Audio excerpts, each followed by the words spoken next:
O texto que eu vou ler está no Evangelho de Lucas, capítulo 2, versículos 25 a 35. Eu fiz uma tradução da English Standard Version aqui, então talvez esteja um pouquinho diferente da sua Bíblia, ok? Havia um homem em Jerusalém cujo nome era Simeão. Homem esse justo e piedoso que esperava pela consolação de Israel. E o Espírito Santo estava sobre ele. Ele fora revelado pelo Espírito Santo que não morreria antes de ter visto o Messias do Senhor.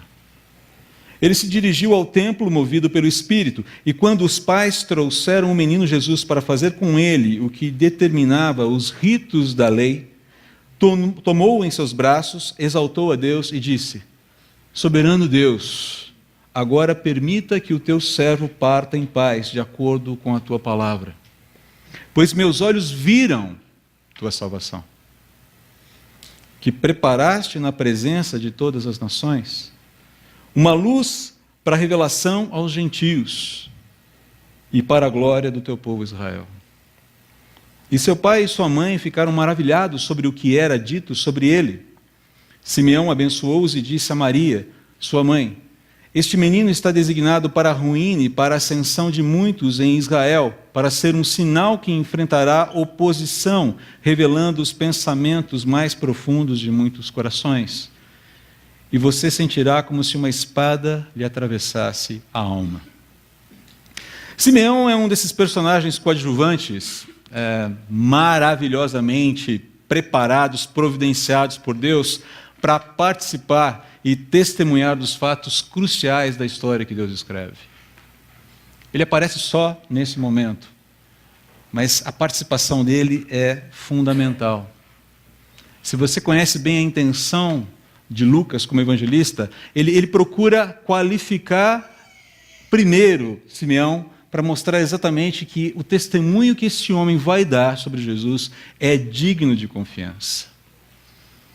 Ele é um homem temente a Deus, justo e piedoso, sobre quem estava o Espírito de Deus. A ideia aqui é alguém que é íntimo de Deus, alguém que anda com Deus, alguém que obedece, que segue a Deus, que é cada vez mais próximo do Senhor. Esse é Simeão.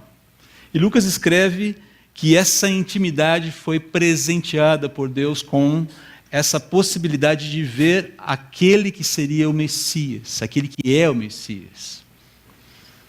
Ele vai testemunhar, Simeão será uma testemunha ocular do Messias. Ele recebe como presente de Deus ter em suas próprias mãos o Salvador do mundo. E Deus sempre cumpre suas promessas, não é verdade? Deus não é homem para mentir, nem filho de homem para se arrepender. Ele cumpre tudo o que ele promete. No tempo certo, Simeão é levado pelo Espírito Santo de Deus ao templo, lá em Jerusalém, e ali ele conhece o Senhor Jesus com apenas 8 dias de vida. Quando Jesus é levado pelos pais para ser apresentado e dedicado a Deus, como prescrevia ali a lei mosaica. Deus sempre cumpre as suas promessas. É bom a gente nunca se esquecer disso. Mas e mais? Deus sempre age dentro das regras que Ele mesmo estabeleceu. De fato, muitas coisas chamam atenção aqui nesse episódio de Simeão com Jesus. Mas eu quero aqui, em função do nosso tempo, em função do nosso propósito, destacar apenas 2 contrastes aqui com vocês nessa manhã. O primeiro deles é o contraste da soberania e vulnerabilidade de Deus. Você me ouviu corretamente, vulnerabilidade. Eu acho que você já notou a cena aqui. Perceba que Simeão dirige a sua gratidão e confiança ao único, verdadeiro e soberano Deus, enquanto segura nas mãos um bebê de apenas 8 dias, que é a concretização, que é a materialização das promessas de redenção de Deus, desse Deus único e verdadeiro, para toda a sua criação. É impressionante que esse homem, ao pegar um bebê de 8 dias, diga: os meus olhos viram a tua salvação. Que fé, que confiança no caráter de Deus. Simeão não vai ver Jesus crescer. Ele não vai ver Jesus se tornar homem. Ele não está ali ao lado de um grande guerreiro, de um grande político, de um grande articulador, de um grande diplomata. Ele está com um bebê nas mãos. Um pastor amigo meu, certa vez, fez um trocadilho muito espirituoso com isso. Enquanto Simeão segurava Jesus com 8 dias nas suas mãos, Jesus, com as suas mãozinhas, sustentava o universo. Fantástico. É o paradoxo. Não é uma contradição, é um paradoxo. Um contraste belíssimo aqui. E esse contraste é maravilhoso, porque se por um lado Deus é déspota, o quê? O termo usado por Simeão para se dirigir a Deus, soberano Deus, no grego é déspota, que infelizmente perdeu as suas características mais positivas e passou a ser um termo usado para coisas muito negativas na nossa época. Mas com isso ele quer dizer que ele usa esse termo não para ofender a Deus, ele quer se referir a Deus como legislador do universo. Aquele que tem direitos de governo e legislação sobre aquilo que ele criou. Ele é o Criador, ele é o dono, ele legisla. E ao mesmo tempo que ele dirige a sua voz em gratidão a esse soberano Deus, déspota, ele tem nas mãos Emanuel, Deus conosco. Esse é o cenário, ou essa é a cena maravilhosa aqui. Ele tem nas suas mãos Jesus, um bebê de 8 dias, que é a concretização do legislador do universo vivendo entre nós. Deus encarnado, Deus conosco, Emanuel. Agora note aqui uma coisa, ainda dentro dessa cena. Para que Deus seja Emanuel, Deus conosco, Jesus, ele precisa assumir a vulnerabilidade de um ser humano. Simeão tem um bebê nas mãos, repito, isso é um fato histórico. Deus precisa assumir a vulnerabilidade de um ser humano. Peter Kreeft, no seu livro O Diálogo, ele sintetiza a grandeza aqui dessa realidade. Diz assim, abre aspas, o Deus da Bíblia invade o mundo do homem em lugar de o homem misticamente invadir a eternidade de Deus. O homem busca Deus no lar do próprio Deus, a eternidade, algo impossível. Mas Deus busca o homem no lar deste, o tempo. E esse é o Deus da Bíblia, o caçador do céu, o amante divino, o pai em busca de seu filho pródigo, o pastor das ovelhas perdidas. Deus toma a iniciativa, Deus sempre toma a iniciativa desde o ato da criação. O exemplo supremo é a encarnação. Exemplo supremo de levar a história, o tempo e o mundo criado a sério. Ao invés do Deus passivo, que é o sujeito da busca do homem, dos esforços espirituais do homem, Jesus é o próprio Deus, ativo, invadindo fisicamente o mundo do homem. Fecha aspas. Esse fato histórico tem implicações tremendas para Emanuel, para Jesus, para Deus conosco. Porque mesmo sabendo que ele triunfará, sobretudo, especialmente a morte, ele sabe que ele sofrerá muito antes de triunfar. E sofrerá toda espécie de desconforto. Agora note, perceba aqui. Qual é o motor que move o agir grandioso de Deus? Amor. Numa palavra, amor. Jesus mesmo testemunha sobre isso no capítulo 3 do Evangelho de João, quando ele fala assim, porque Deus, abre aspas, porque Deus tanto amou o mundo que deu o seu Filho unigênito, para que todo o que nele crer não pereça, mas tenha vida eterna. Pois Deus enviou o seu Filho ao mundo não para condenar o mundo, mas para que o mundo, fosse salvo por ele, por meio dele. Quem nele crê não é condenado, mas quem não crê já está condenado, por não crer no nome do Filho unigênito de Deus. Essa declaração de Jesus é contundente por 2 motivos. Primeiro, porque confirma que Deus se torna vulnerável por amor e para salvar o mundo. E segundo, porque somente o homem vulnerável ao amor de Deus é que será salvo por Ele. E a pergunta talvez agora seja, como é que a gente se torna vulnerável ao amor de Deus?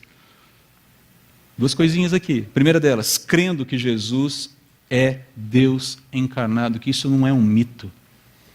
Isso não é uma historinha para contar para as crianças antes de dormir, até porque é uma história um pouco intensa. É fato, é realidade com implicações cósmicas. Não é só para a minha vida e para a sua vida, é para a realidade do universo. Nós estamos alienados de Deus, o homem virou as costas para Deus no passado, e essa alienação torna o homem culpado diante dele. Nós somos culpados diante de Deus. Devemos nos arrepender dessa alienação, dessa rebeldia, e somente Cristo pode nos resgatar dessa condição miserável e oferecer aquilo que a nossa alma tanto almeja: amor, perdão, paz, vínculo com o Criador, e de quebra, e de resto, alegria, sentido, propósito para a vida, e olha só, vida eterna. Não é pouca coisa o que se ganha abrindo-se ao amor de Emmanuel, tornando-se vulnerável ao amor dele. E, em segundo lugar, decidindo replicar esse amor com o qual somos amados. Ainda fazendo uso do mesmo capítulo, ou melhor, perdão, usando o capítulo 15 do Evangelho de João, o Senhor Jesus fala sobre isso. Ninguém tem maior amor do que aquele que dá sua vida pelos seus amigos. Vocês serão meus amigos se fizerem o que eu lhes ordeno. E qual é a ordenança de Jesus? No mesmo capítulo, nos versos 12 e 17 do capítulo 15 de João, você encontra: o meu mandamento é este: amem-se uns aos outros como eu os amei. O parâmetro, o paradigma de amor humano é o amor de Deus. Sozinho eu não dou conta. Sozinho você não dá conta. A gente só pode caminhar nessa capacidade de amar como Deus amou se nós nos tornarmos vulneráveis ao amor de Deus, sendo salvos e redimidos por Ele. Vou fazer uma outra citação aqui, me permitam. C.S. Lewis, no seu livro Os Quatro Amores, fala o seguinte sobre o amor. E isso inclui o amor de Deus, ok? Apenas numa parte, na última parte não. Abre aspas: amar é ser vulnerável. Ame qualquer coisa e seu coração irá certamente ser espremido e possivelmente partido. Se quiser ter a certeza de mantê-lo intacto, não deve dá-lo a ninguém, nem mesmo ao animal. Envolva-o cuidadosamente em passatempos e pequenos confortos. Evite todos os envolvimentos. Feche-o com segurança no esquife ou no caixão do seu egoísmo. Mas nesse caixão, seguro, sombrio, imóvel, sufocante, o amor irá mudar.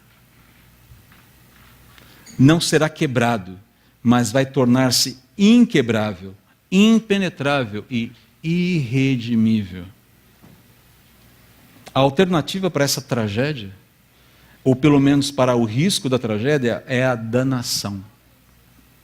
O único lugar fora do céu onde você pode manter-se perfeitamente seguro contra todos os perigos e perturbações do amor é o inferno. Celebrar o Natal verdadeiro, meus amigos, é tornar-se vulnerável ao amor de Emmanuel e tornar-se vulnerável por decidir replicar o amor de Emmanuel ao próximo. Me torno vulnerável a Deus e me torno vulnerável ao próximo porque eu decido amá-lo. E a pergunta talvez seja: quem é o meu próximo? Toda pessoa que Deus colocar no seu caminho. Toda, inclusive aquela que você for cumprimentar ao final desse culto. Toda. Qualquer uma. Agora, perceba, esse movimento não se dá sem um certo desconforto. O que nos leva ao segundo contraste aqui, e é com ele que eu quero fechar o nosso tempo de reflexão. E o segundo contraste é o contraste entre luz e escuridão. Simeão declara que Jesus é luz para as nações, para todos os povos. Ele menciona isso na sua oração de gratidão a Deus. E essa declaração, essa adjetivação de Jesus, essa qualificação sobre Jesus, ela é amplamente amparada nas Escrituras, tanto no Antigo Testamento quanto no Novo. Você encontra isso o tempo todo. Nós cantamos sobre luz aqui, não cantamos? Várias vezes. A palavra luz aparece repetidamente na cantata de Natal. Está aí o tempo todo. Mas o ponto que eu quero ressaltar aqui, que eu desejo ressaltar aqui, é que luz presume escuridão e presume necessidade de iluminação. Luz não faz diferença onde já está iluminado. Luz é necessário onde há escuridão, há necessidade de iluminação. E é interessante notar como o Natal, mesmo secularizado, ele ainda carrega essa característica, não é verdade? Para pensar. A iluminação hoje aqui está diferente, não está? Umas coisas voando aí e tal, né? Parecia anjos passando pelo céu, aquela coisa toda. Uma das coisas mais gostosas dessa época do ano, se você gosta do passeio de Paulista, da praia de Paulista, que é shopping center, tá? E eu gosto muito, tenho, né? Enfim, é ver o quê? Os enfeites de Natal, as lojas iluminadas. Passear pela Avenida Paulista. Ainda o pessoal costuma fazer as luzes na Avenida Paulista? Da minha época fazia. Eu acho que faz uns 2 anos que eu não passo pelo Paulista. Eu moro em Atibaia atualmente, gente. Estou na roça, então é complicado. Mas o fato é que, mesmo em Atibaia, né, você tem aquelas casas que são todas enfeitadas com luzes, o contorno das casas com luzes. É bonito, não é bonito de ver isso? Nós passamos em lugares estratégicos, levamos os nossos filhos para... Vamos ver as luzinhas de Natal, enfeitamos as nossas árvores. E nada errado com isso, por favor. Nada errado. Mas a questão é, por que é que a gente fica tão fascinado com luzes de Natal? Quando eu era criança, quando chegava o Natal, a coisa que mais me eletrizava é aquele momento de acender as luzes de Natal e começarem os pisca-piscas. Acho que eu acertei o português. Palavrinha chata de falar, né? Tá, tá. E ficava lá um tempão olhando. E minha mãe falando, André, sai daí. Daqui a pouco você vai... Ai, mãe, é tão bonito. Era lindo de ver. Apagava as luzes da sala e aquela... O que são as luzes de Natal por toda parte? Por que essas luzes fascinam tanto as pessoas, nos fascinam tanto? Eu vou aqui arriscar um palpite. Não fiz nenhum estudo técnico, teológico profundo para falar o que eu vou falar agora. É um palpite. É que mesmo no seu uso distorcido, as luzes de Natal evocam, ainda que inconscientemente, a necessidade que todo ser humano tem de se encontrar com a verdade e compreender a realidade sobre si e em torno de si. É aquilo que as pessoas chamam de iluminação. É por isso que você vê tanta gente desejando, especialmente na passagem de ano, muita luz para você no próximo ano, viu? O que ele quer dizer com isso? Parou para pensar? Use isso como um gancho evangelístico quando alguém vier. O que você está querendo dizer com luz? Que luz? Para iluminar o quê? Aqui é a veia apologeta falando. É uma oportunidade de evangelismo. Sim, muita luz, para você também. Mas de que luz nós estamos falando? Fala aí. E lá vem você com esse papo de, opa, mas é claro. Aproveita. Jesus também testemunha sobre isso em diversos textos. E agora eu quero chamar de volta o capítulo 3 do Evangelho de João. Retomando a partir do versículo 18, ele fala, quem nele crê, quem crê no Filho, não é condenado, mas quem não crê já está condenado, por não crer no nome do Filho unigênito de Deus. Este é o julgamento. A luz veio ao mundo. E a função da luz é iluminar o que está escuro. Vamos lembrar disso. Porque as suas obras eram más. É por isso que as pessoas rejeitam a luz. Quem pratica o mal odeia a luz e não se aproxima da luz, temendo que as suas obras sejam manifestas. Mas quem pratica a verdade vem para a luz, para que se veja claramente que as suas obras são realizadas por intermédio de Deus. A intenção de Jesus, ao revelar o que está escondido, é fazer com que o ser humano desperte das ilusões mortais que o prendem a uma vida sem Deus e abra-se para a conversão de um viver alicerçado na mentira para um viver fundamentado na verdade. É isso que significa a conversão. Em síntese, é isso. Agora, o problema é que muita gente prefere a mentira, prefere a ilusão, o idílio, a fantasia. Prefere a prisão disfarçada de liberdade à verdadeira liberdade que somente Deus, que somente Cristo pode dar. E aí a pergunta é, por quê? E aqui eu também arrisco uma resposta. E essa mais teologicamente fundamentada.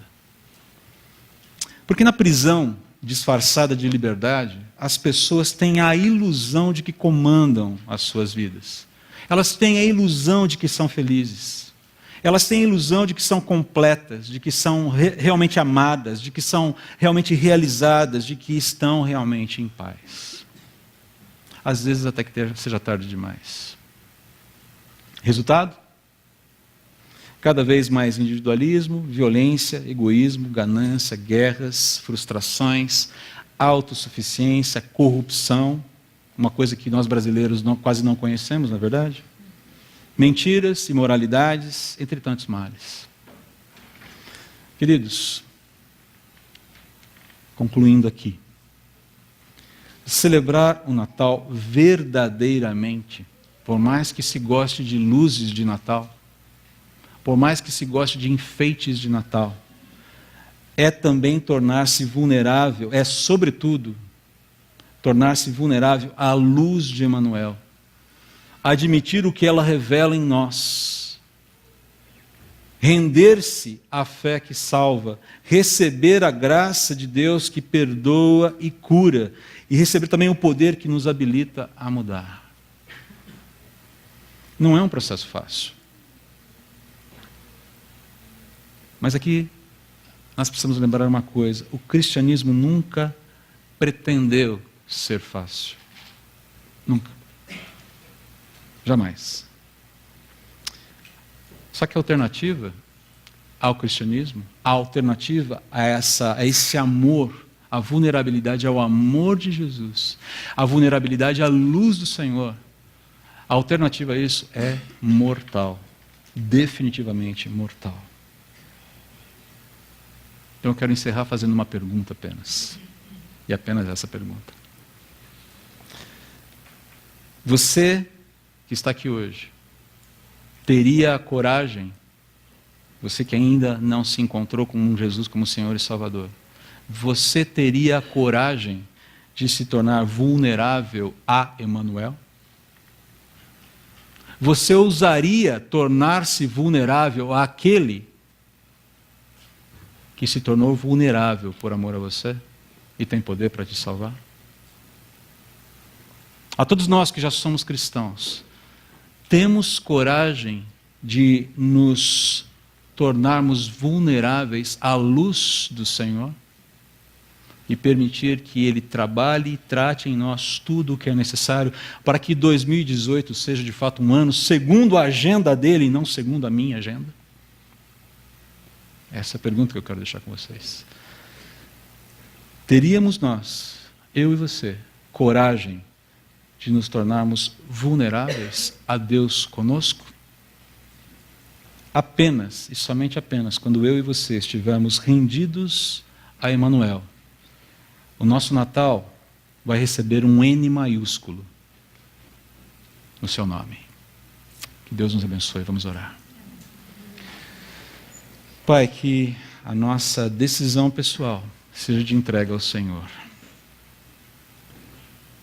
Não estamos falando de um Deus mítico aqui. Falamos do único e verdadeiro Deus que é vivo, criador de todas as coisas, legislador de tudo.